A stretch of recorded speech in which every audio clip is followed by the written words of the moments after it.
ಎಲ್ರಿಗೂ ನಮಸ್ಕಾರ. ಆಸೆ ಧಾರಾವಾಹಿಯ ನಾಳಿನ ಸಂಚಿಕೆಯಲ್ಲಿ ಏನಾಗ್ತಿದೆ ಅಂತ ನೋಡ್ಕೊಂಡು ಬರೋಣ ಬನ್ನಿ. ಮೊದಲಿಗೆ ರವಿ ಜೊತೆ ಸೂರ್ಯ ಮಾತಾಡ್ತಾ ಇರ್ತಾನೆ. ಮುಂದೆ ಏನ್ ಮಾಡ್ಬೇಕು ಅನ್ಕೊಂಡಿದೀಯೋ ಅಂತ ಕೇಳ್ತಾನೆ. ನನ್ ಏನ್ ಮಾಡ್ಬೇಕು ಅಂತಾನೆ ಅರ್ಥ ಆಗ್ತಿಲ್ವೋ. ನೀತು ಬಂದು ಕ್ಷಮೆ ಕೇಳಿದ್ರೆ ಮಾತ್ರ ಶ್ರುತಿ ಮನೆಗೆ ಬರ್ತೀನಿ ಅಂತ ಹೇಳ್ತಿದ್ದಾಳೆ. ನಾನು ಹೇಗೋ ಇದನ್ನೆಲ್ಲ ಹೋಗಿ ನೀತು ಹತ್ರ ಹೇಳಿ ಅಂತಾನೆ. ಆಗ ಮನೋಜ ಬಂದು ನೀನ್ ಹೇಳಿದ್ರು ಕೂಡ ಆ ಹುಡುಗಿ ಕ್ಷಮೆ ಕೇಳಲ್ಲ ಬಿಡು ಅಂತಾನೆ. ಅವಳದೇ ಅಲ್ವೇನೋ ತಪ್ಪಿರೋದು ಇದರಲ್ಲಿ ಅಂತ ಸೂರ್ಯ ಹೇಳ್ತಾನೆ. ರವಿ ನೀನ್ ಮೊದ್ಲು ನೀತು ಹತ್ರ ಈ ವಿಷಯ ಹೇಳು ಅಂತಾನೆ. ಫೋನ್ ಮಾಡೋ ನೀನ್ ಅವಳಿಗೆ ಅಂತ ಸೂರ್ಯ ಹೇಳ್ತಿರೋವಾಗ ಲೇ ಏನಕ್ಕೋ ಅಂತಾನೆ ರವಿ. ಫೋನ್ ಮಾಡಿ ಇನ್ಮೇಲೆ ಕೆಲ್ಸಕ್ಕೆ ಬರಲ್ಲ ಅಂತ ಹೇಳು ಅಂತಾನೆ. ಆಗ ಹೇಳ್ಬಿಟ್ಟು ಅಂತ ರವಿ ಕೇಳ್ತಿರೋವಾಗ ಲೇ ಇದಕ್ಕೂ ಮೇಲೆ ನೀನ್ ಹೇಗೋ ಆ ಹೋಟೆಲ್ಗೆ ಕೆಲ್ಸಕ್ಕೆ ಹೋಗ್ತೀಯಾ, ಬರಲ್ಲ ಅಂತ ಹೇಳು ಅಂತಾನೆ. ಆಗ ಮನೋಜ ಮತ್ತೆ ನೀನ್ ಆ ಕೆಲಸನ ಕಂಟಿನ್ಯೂ ಮಾಡಿದ್ರೆ ಶ್ರುತಿಗೆ ನಿನ್ ಮೇಲಿನ ಕೋಪ ಇನ್ನೂ ಜಾಸ್ತಿ ಆಗುತ್ತೆ ಅಂತಾನೆ. ಅದಕ್ಕೇನೆ ಕಣ ನಾನು ಹೇಳ್ತಿರೋದು, ಇಂಥ ಹುಡುಗಿರ್ನೆಲ್ಲ ಹೆಚ್ಚು ಹತ್ರಕ್ಕೆ ಸೇರಿಸ್ಕೊಳಕ್ ಹೋಗ್ಬಾರ್ದು, ಕಟ್ ಮಾಡಿ ಅಲ್ಲೆಲ್ಲ ಬಿಟ್ಬಿಡ್ಬೇಕು ಅಂತಾನೆ ಸೂರ್ಯ. ಈಗ ಫೋನ್ ಮಾಡಿ ನಾಳೆಯಿಂದ ಕೆಲ್ಸಕ್ಕೆ ಬರಲ್ಲ ಅಂತ ಹೇಳು, ಹಾಗೇನೆ ಅದೇ ರೀತಿ ಶ್ರುತಿ ಹತ್ರ ಕ್ಷಮೆ ಕೇಳಕ್ಕೆ ಹೇಳು ಅಂತಾನೆ. ರವಿ ಹಾಗನೆ ನೀತುಗೆ ಫೋನ್ ಮಾಡ್ತಾನೆ. ಸ್ಪೀಕರ್ ಆನ್ ಮಾಡು ಅಂತಾನೆ ಸೂರ್ಯ. ನೀತು ಫೋನ್ ತೆಗೆದು ಹಾಯ್ ರವಿ, ಈಗ ತಾನೇ ನೀನು ನಾನು ನೆನ್ಪು ಮಾಡ್ಕೋತಿದ್ದೆ, ಲೆಟ್ಸ್ ಕಾಮನ್ ಬಿಡು, ನಿನ್ನೆ ಟೆಲಿಪತಿ ಅನ್ನೋದು, ನೀನು ಕೂಡ ನನ್ನ ನೆನ್ಪು ಮಾಡ್ಕೋತಿದ್ದೆ ಅಲ್ಲ ಅಂತ ಕೇಳ್ತಾಳೆ. ಆಗ ರವಿ ಕೋಪ ಮಾಡ್ಕೊಂಡು ಸ್ಟಾಪ್ ಇಡ್ ನೀತು, ನೀನ್ ಈ ತರ ಎಲ್ಲ ಮಾತಾಡಬಾರ್ದು ಅಂತ ಹೇಳ್ಲಿಲ್ವಾ ನಾನು ಅಂತಾನೆ. ಯಾಕಪ್ಪ ಹೀಗೆ ಟೆನ್ಷನ್ ಮಾಡ್ಕೋತಿದ್ದೀರಾ ಅಂತ ನೀತು ಕೇಳ್ತಾಳೆ. ನಿನ್ನ ಆಕ್ಟಿವಿಟೀಸ್ ಯಾವುದೂ ಸರಿ ಇಲ್ಲ, ಇನ್ಮೇಲೆ ನಾನು ನಿನ್ನ ರೆಸ್ಟೋರೆಂಟ್ಗೆ ಕೆಲ್ಸಕ್ಕೆ ಬರಲ್ಲ ಅಂತಾನೆ ರವಿ. ಆಗ ನೀತು ಓಕೆ ಅಂತಾಳೆ. ಏನು ಓಕೆನಾ ಅಂತಾನೆ ರವಿ. ಹೌದು, ನಾನು ಈಗಾಗಲೇ ಬೇರೆ ಶೆಫ್ನ ಅಪಾಯಿಂಟ್ ಮಾಡ್ಕೊಂಡೆ ಅಂತಾಳೆ. ಏನು ಬೇರೆ ಶೆಫ್ ಅಂತಿದ್ದ ತಕ್ಷಣ ಹೌದು, ಹೇಗಿದ್ರು ನಾನು ನಿನ್ನನ್ನು ಲವ್ ಮಾಡ್ತೀನಿ ಅಂದಿದ್ದ ತಕ್ಷಣ ನೀನ್ ಕೆಲ್ಸಕ್ಕೆ ಬರಲ್ಲ ಅಂತ ನನಗೆ ಗೊತ್ತಿತ್ತು, ಅದಕ್ಕೆ ಬೇರೆ ಶೆಫ್ನ ಅಪಾಯಿಂಟ್ ಮಾಡ್ಕೊಂಡೆ ಅಂತಾಳೆ. ನೀನ್ ನಮ್ಮ ರೆಸ್ಟೋರೆಂಟ್ಗೆ ಬರದೇ ಇರೋದು ಸ್ವಲ್ಪ ಲಾಸ್ ಏನೇ, ಆದ್ರೆ ಲಾಸ್ನ ಬಿಟ್ರೆ ನಾನು ನಿನ್ನ ಲವ್ ಮಾಡೋದೇ ಮುಖ್ಯ ಅಂತಾಳೆ. ರವಿಗೆ ಇನ್ನೂ ಟೆನ್ಷನ್ ಜಾಸ್ತಿ ಆಗುತ್ತೆ. ಸೊ ನಾನು ಈಗಾಗಲೇ ಶೆಫ್ನ ಅಪಾಯಿಂಟ್ ಮಾಡ್ಕೊಂಡಾಯ್ತು, ಇನ್ಮೇಲೆ ನಾನು ನಿನ್ನನ್ನು ಯಾವಾಗಲೂ ಲವ್ ಮಾಡ್ತಾನೆ ಇರ್ತೀನಿ ಅಂತಾಳೆ. ಆದರೆ ಆ ಶೆಫ್ ನಿನ್ನಷ್ಟು ಚೆನ್ನಾಗಿ ಕುಕ್ ಮಾಡಲ್ಲ, ಆದ್ರೆ ಏನು ಮಾಡೋದು, ನಿನ್ನ ಥರ ಒಬ್ಬರೇ ರವಿ ಇರೋಕ್ಕೆ ಸಾಧ್ಯ ತಾನೆ, ಅದರಿಂದನೇ ನಾನು ನಿನ್ನನ್ನು ಲವ್ ಮಾಡ್ತಿರೋದು ಅಂತಾಳೆ. ನೀತು ಕ್ರಾಸಿಂಗ್ ಯುವರ್ ಲಿಮಿಟ್ಸ್ ಅಂತ ರವಿ ಹೇಳ್ತಾನೆ. ನೀವು ನಿಮ್ಮ ಲಿಮಿಟ್ಸ್ನ ಕ್ರಾಸ್ ಮಾಡಿ ಬರ್ಬೋದಲ್ಲ ರವಿ ಅಂತ ಕೇಳ್ತಾಳೆ ನೀತು. ನೀನು ಏನನ್ನ ಮನಸ್ಸಲ್ಲಿ ಇಟ್ಕೊಂಡು ಈ ಥರ ಮಾಡ್ತಿದ್ಯಾ ಅಂತ ನನಗಂತೂ ಗೊತ್ತಿಲ್ಲ, ಲೈಫಲ್ಲೇ ನೀನು ಆಟ ಆಡ್ತಿದ್ಯಾ ಹಾಗಂತ ರವಿ ಹೇಳ್ತಿರೋವಾಗ ನೀವು ಕೂಡ ನನ್ನ ಆಟಲ್ಲಿ ಆಟ ಆಡ್ತಿದ್ದೀರಾ ರವಿ ಅಂತ ನೀತು ಹೇಳ್ತಾಳೆ. ಸ್ಟಾಪ್ ಇಟ್ ನೀತು, ಇಂಥ ವಿಷಯಗಳೆಲ್ಲ ಮುಂದೆ ಇನ್ನೂ ಸೀರಿಯಸ್ ಆಗ್ತವೆ ಅಂತಾನೆ ರವಿ. ನನ್ನ ಲೈಫೇ ಕೊಲಾಪ್ಸ್ ಆಗ್ತಿದೆ ಇಲ್ಲಿ ಅಂತಾನೆ. ಮೊದಲು ನೀನು ಶ್ರುತಿ ಹತ್ರ ಸಾರಿ ಕೇಳು ಅಂತಿರುವಾಗ ಏನು ನಾನು ಸಾರಿ ಕೇಳಬೇಕಾ ಅಂತಾಳೆ ನೀತು. ಹೌದು ನೀತು, ಸಾರಿ ಕೇಳಿ ಶ್ರುತಿ ಹತ್ರ ನನ್ನನ್ನು ಲವ್ ಮಾಡ್ತಿಲ್ಲ ಅಂತ ಹೇಳು ಅಂತಾನೆ. ಆಗ ನೀತು ರವಿ ನೀವು ಹೇಳ್ತಿರೋದೆಲ್ಲಾನು ನಾನು ಹಾಗೇನೆ ಹೇಳಬೇಕು ಅಂತ ಅನಿಸ್ತಿದೆ, ಆದ್ರೆ ಏನು ಮಾಡೋದು, ನನಗೆ ಸುಳ್ಳು ಹೇಳಕ್ ಬರಲ್ವಲ್ಲ ಅಂತಾಳೆ. ಅದೇನೇ ಇದ್ರು ನಾನು ನಿಮ್ಮನ್ನ ನಿಜವಾಗ್ಲೂ ಲವ್ ಮಾಡ್ತಿದ್ದೀನಿ ಅಂತಾಳೆ. ಬೇಡ ನೀತು, ದಯವಿಟ್ಟು ನನ್ನ ಸ್ಥಿತಿನ ಅರ್ಥ ಮಾಡ್ಕೊ, ನಿನ್ ಜೊತೆ ಮಾತ್ರ ಇಷ್ಟು ತಾಳ್ಮೆಯಿಂದ ಮಾತಾಡ್ತಿರೋದು ಅಂತಾನೆ ರವಿ. ಸರಿ ಈಗ ಏನಕ್ಕಪ್ಪ ನೀವು ಇಷ್ಟೊಂದು ಟೆನ್ಷನ್ ಮಾಡ್ಕೊಂಡಿದ್ದೀರಾ, ಇಲ್ಲಿ ಕೇಳಿಸ್ಕೊಳ್ಳಿ, ನಾನು ನಿಮ್ಮನ್ನ ಲವ್ ಮಾಡ್ತಿದ್ದೀನಿ ಅಷ್ಟೇನೆ, ಅದಕ್ಕೆ ಅಂತ ನೀವು ನನ್ನನ್ನು ಲವ್ ಮಾಡಬೇಕು ಅಂತ ನಾನು ನಿಮ್ಮನ್ನ ಕೇಳಲೇ ಇಲ್ವಲ್ಲ, ಯಾವುದೇ ರೀತಿನಲ್ಲೂ ನಿಮ್ಮನ್ನ ಡಿಸ್ಟರ್ಬ್ ಮಾಡಕ್ ಬರಲ್ಲ, ನಾನು ನಿಮ್ಮನ್ನ ಲವ್ ಮಾಡ್ತೀನಿ, ಮಾಡ್ತಾನೆ ಇರ್ತೀನಿ, ಅದನ್ನ ಯಾರು ತಪ್ಸಕ್ಕಾಗಲ್ಲ ಅಂತಾಳೆ. ಆಗ ರವಿ ನೀತು ನನಗೀಗಾಗಲೇ ಮದುವೆ ಆಗಿದೆ ಅಂತಾನೆ. ಓಕೆ, ಅದಕ್ಕೆ ಅಂತ ನಾನು ನಿಮ್ಮನ್ನ ಮದುವೆ ಆಗಿ ಅಂತ ಕೇಳ್ತಾನೆ ಇಲ್ವಲ್ಲ, ನಾನು ನಿಮ್ಮನ್ನ ಲವ್ ಮಾಡ್ತಿದ್ದೀನಿ ಅಷ್ಟೇನೆ ಅಂತಾಳೆ. ಆಗ ರವಿ ಪ್ಲೀಸ್ ನೀತು ಸ್ವಲ್ಪ ಶ್ರುತಿ ಬಗ್ಗೆನೇ ಯೋಚನೆ ಮಾಡು ಅಂತಾನೆ. ನಾನು ಯಾಕಪ್ಪ ಯಾರ್ಯಾರ ಬಗ್ಗೆನೇ ಯೋಚನೆ ಮಾಡಬೇಕು, ನಾನು ನಿಮ್ಮ ಬಗ್ಗೆ ಮಾತ್ರ ಯೋಚನೆ ಮಾಡ್ತೀನಿ, ಯೋಚನೆ ಮಾಡ್ತಾನೆ ಇರ್ತೀನಿ, ಆ ಫೀಲ್ ಕೂಡ ತುಂಬಾನೇ ಚೆನ್ನಾಗಿರುತ್ತೆ, ನಾನು ಹೇಳಿರೋದ್ರಲ್ಲಿ ಯಾವ ಚೇಂಜಸ್ಸು ಇಲ್ಲ, ಐ ಲವ್ ಯು ಅಂತೇಳಿ ಫೋನ್ ಕಟ್ ಮಾಡ್ತಾಳೆ. ಈ ಕಡೆ ರವಿಗೆ ಇನ್ನು ತಲೆ ಕೆಟ್ಟೋಗುತ್ತೆ. ಆಗ ಮನೋಜ ಬಂದು ಲೇ ಇವಳು ಭಯಂಕರವಾದವಳು ಕಣೋ, ಅವ್ನು ಹಾಗೆ ಅಂತಿರೋವಾಗ ಯಾಕೆ ಈ ತರ ಮಾಡ್ತಿದ್ದಾಳೆ ಅಂತ ನನಗೆ ಗೊತ್ತೇ ಆಗ್ತಿಲ್ಲ ಕಣೋ, ತುಂಬಾ ಒಳ್ಳೆ ಹುಡುಗಿನೇ, ದಿಢೀರಂತ ಹೀಗೆ ಬದಲಾಗ್ಬಿಟ್ಲು ಅಂತಾನೆ. ಮನುಷ್ಯನೇ ಅಷ್ಟು ಕಣೋ, ಯಾವಾಗ ಯಾರು ಬದಲಾಗ್ತಾರೆ ಅಂತ ಹೇಳಕ್ಕೆ ಆಗಲ್ಲ ಅಂತಾನೆ ಸೂರ್ಯ. ಈ ಹುಡುಗಿ ಕ್ಯಾರೆಕ್ಟರ್ ಈ ರೀತಿ ಇದೆ ಅನ್ಸುತ್ತೆ ಕಣೋ, ನೀನ್ ಎಷ್ಟೇ ಹೇಳಿದ್ರು ಇವಳು ಮಾತ್ರ ಮೈಕಮ್ಮನ ಹತ್ರ ಕ್ಷಮೆ ಕೇಳಲ್ಲ ಬಿಡು ಅಂತಾನೆ. ಹಾಗಾದ್ರೆ ಶ್ರುತಿ ಈ ಮನೆಗೆ ಬರಲ್ಲ ಅಂತ ಮನೋಜ ಹೇಳ್ತಾನೆ. ಆಗ ಸೂರ್ಯ ಏನೋ ರವಿ ಈ ಹುಡುಗಿ ಏನೋ ಲೂಸ್ ತರ ಆಡ್ತಾಳೆ, ಇವ್ರ ಅಪ್ಪ ಅಮ್ಮನ ಹತ್ರ ಮಾತಾಡಿದ್ರೆ ಹೇಗೆ ಅಂತಾನೆ ಸೂರ್ಯ. ಆಗ ಮನೋಜ ಹೋಗೋ, ಈ ಹುಡುಗಿನೇ ಇಷ್ಟೊಂದು ದೊಡ್ಡ ಲೂಸು, ಅವ್ರ ಅಪ್ಪ ಅಮ್ಮ ಇನ್ನೂ ದೊಡ್ಡ ಲೂಸ್ ಆಗಿರ್ತಾರೆ, ಅವ್ರ ಜೊತೆ ಮಾತಾಡಿದ್ರೆ ಏನ್ ಪ್ರಯೋಜನ ಅಂತಾನೆ.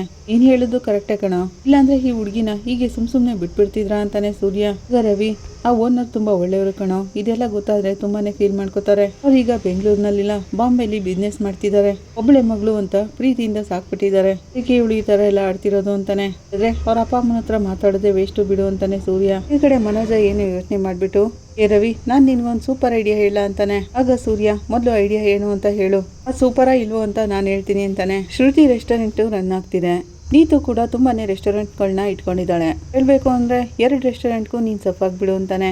ಅರ್ಥ ಆಗ್ಲಿಲ್ಲ ಅಂತ ರವಿ ಹೇಳ್ತಿರೋವಾಗ ಆಗಲ್ವೋ, ಇವರಿಬ್ರು ಹೇಳ್ತಿರೋದನ್ನ ನೋಡಿದ್ರೆ ನೀನ್ ಸುಮ್ನೆ ಇದ್ಬಿಡು, ಸುಮ್ನೆ ಇದ್ದು ಇಬ್ರು ಮೇಂಟೈನ್ ಮಾಡ್ಬೋದಲ್ಲ ಅಂತಾನೆ ಮನೋಜ.